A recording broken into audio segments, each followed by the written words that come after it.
Hello, my name is Reno, Omokri, and today we're talking about the secrets of success that water teaches. Now, today's masterclass, we're talking about the secrets of success that water teaches. Now, it's very important that we get that because water is very vital to life. A lot of people don't understand that. They just think, okay, that's just a biological fact. No, it's more. It's a fact of life that affects every area of life. If let me just say this to you, you can go without food for up to 2 weeks. But you can't go. You can only survive without water for 3 to 4 days. You understand that? Now, water is so essential to life, and both the earth and your human body. Your body consists of about 70% water. Now, the earth is 70% water, the human body is 60% water. So the more you learn about water, the more you understand it, the more you understand yourself and the world that you live in. See, if you read Genesis chapter 1 verse 2, now I'm using scripture. You might not be Christian, or you might be another religion, but I'm using scripture so you understand the science in scripture.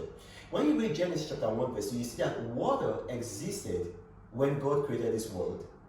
And then also, when you read Matthew chapter 3 verse 16, Matthew chapter 3 verse 16, it says, after being baptized, Christ came up immediately from the water, and behold, the heavens were opened, and he saw the Spirit of God descending as a dove, and lighting on him. So we see at the very beginning of this world, water was there. And then even Christ, the Son of God, only began his ministry when he came out of water. Now think about that. There must be something significant about water. And you don't have to be a Christian. You could be a Muslim. You could be a Buddhist, a Confucianist. You could be whatever. But if you study water, you will understand how to harness the power of the natural world. Because water is the most versatile substance known to man. Water can exist as a liquid, and then as a gas, and then as a solid. And even in each of these three states, it is still flexible. Now, as a liquid, water can be so gentle as still water. And it can also be violent as a tsunami. A lot of people forget, a tsunami is actually water. Now, water can be used therapeutically to relax you. And it can also create electricity when it goes violently through dams. Now, as a gas, it can permeate solid matter like a spirit, and then cool down at the other side of the solid and become a liquid again. And as solid ice, water can be gentler. It can be very, very gentle, like snowflakes. And then it can be as destructive as an avalanche. An avalanche, is a big ball of ice rolling down. So you see, water is almost as spiritual as it is physical. You can't dominate it. So the best thing you can do is harness it and let it power you to success. Be as adaptable as water. Flow with people. However, if they start taking you for granted, disappear like water vapor. And then when they try to hold you down, become as cold as ice. If you notice that they have learned to value you by your absence, then you reappear again as water. Flow with the motion of the ocean. And when people annoy you, use the anger as steam to power your progress through life. Create beauty like a waterfall. And in your relationship with people, always be as pure and transparent as water. You see, even water has the lessons to teach us in our everyday language. Language is like water. The clearer water is, the purer it is, and the more people drink it. But when you use highfalutin grammar, when you use big grammar, the more the water becomes cloudy, and the less people are willing to drink from it. That's your language. So serve people clear water and they will drink it. Speak clearly. Use simple everyday English, everyday German, everyday Spanish. Use simple language. You see, water is made out of oxygen and hydrogen. Hydrogen is a destructive gas used in making bombs. But if you mix it with oxygen, it becomes water, the most peaceful element. Now, what we learn from that is that if we mix with the right people and their friendship, it's going to bring out the best in us, like oxygen brings out the best in hydrogen. Now, you see, fire is destructive. It can destroy a whole city. It can destroy an army. But fire can't destroy water. Now, what do we learn from that? No matter the fire raging outside of us, internally we must be as still as water and have a command presence that does not allow the rage of the fire enter us and destroy us. Rather, we use the calm inside us as water that quenches fire. Now, just as you fish for different types of fish in water, so you can also fish for different types of ideas in the ocean of water that is the mind of Christ. You see, if you read 1 Corinthians chapter 2, verse 16, now it teaches us something. It says that we have the mind of Christ. We have the mind of Christ. Now, what does that mean? It means that by ideating and meditating, you and I can access the mind of Christ and retrieve wisdom that can enable us to succeed in life. Wisdom from God.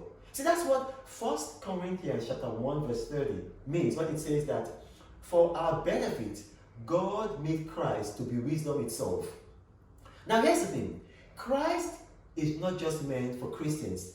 Christ came for the whole world. So you can be whatever religion. There is wisdom in the waters of Christ. But just as you cannot see the bottom of the river when it is disturbed, you cannot access the mind of Christ when you are disturbed. Calm your mind. Just calm your mind down by meditating on, not just on anything, but meditate on whatever is true, whatever is noble, whatever is right, whatever is pure, whatever is lovely, whatever is admirable. Water teaches us that when we are calm, we become clear. And clarity of mind is the one thing that can give you $1 million idea. The same way as if Newton discovered the law of gravity when he was meditating under an apple tree calmly.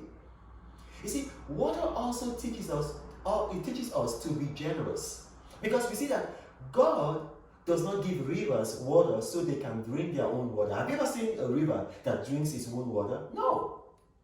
God gave rivers water so they can water others along their route. A river that fails in this function will dry up. And many wealthy people are drying up. They're becoming poor because they fail to live by this universal principle.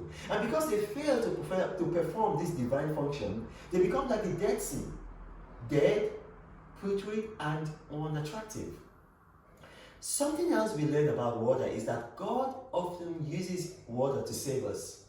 Just as God parted the Red Sea for the ancient Israelites and drowned the Egyptians when they attempted to cross it, God will often lead you through troubled waters because he knows your enemies cannot swim. In Jeremiah chapter 2 verse 13, God is called the fountain of living water. In John chapter 4 verse 14, Christ said, whoever drinks the water I give them will never thirst. Think about that. Think about that. Now, this is not religion. I'm giving you facts. There are facts in scripture. What do we learn from this? We need to drink knowledge. We need to drink from the fountain of living water. Read scripture regularly. Read books as well. It will sharpen your mind. Life is hard. If your mind is dull, you won't make much headway. You need a sharp mind that can cut through a hard life. So stop being deceived by the upper class. Hard work does not pay. It kills. You heard me right. Hard work does not pay. It kills. It ages you before your time. You see, if hard work pays, everybody on earth will want to be a laborer or a truck pusher or a bricklayer. There is only one thing that pays, and that is smart work. Get smarter, and you will get richer, get wealthier. Imagine yourself as an axe. In Ecclesiastes 10:10, Solomon said, if the axe is dull and it's not sharpened, more strength will be needed, but skill will bring success. Look at that. Increase your learning. Don't increase your strength. Read so that you can be sharp as an axe. Your mind is the tree that grows your wealth. Now, how do you make trees and plants more productive? By watering them. How do you make your mind more productive? By watering it with books. Books help you know, grow, glow, and blow. Read to lead. Read scripture. Read regular books. And finally, it is in human relations that we learn one of the best lessons that water teaches us. You see, if you read Romans chapter 12 verse 16, it admonishes us not to be too proud to enjoy the company of ordinary people.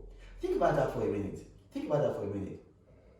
Perhaps the most expensive liquid that you can consume on earth is champagne. And not just any champagne, Dom Perignon. Champagne is expensive, but it is not necessary to life like water. Ordinary things are often more valuable than expensive ones. Water might be ordinary, but without it, there is no life. Value the ordinary people in your life if you want to succeed and thrive. Rich friends, they're like champagne. They're nice to drink. But ordinary people like your gateman, your security guard, your house helps, your maid, they're like water. They're vital for life. They secure you while you sleep. They raise your children while you work. Appreciate them. Don't underrate them. And I'm going to end with this. Water is so pure and innocent. Fire is destructive and dangerous. Yet, if they fight, water wins all the time. So you see, don't underestimate gentle and kind people. The day you think you can dominate them with your ego and with your harshness and with your machismo, that is the day you may just die. This is Reno Omokri, and this has been a masterclass, what we can learn about success from water. And I hope you enjoyed this. You can reach me with further questions by sending me an email, info@renoomokri.org. I think it's going to flash on the screen, info@renoomokri.org. Thank you and God bless.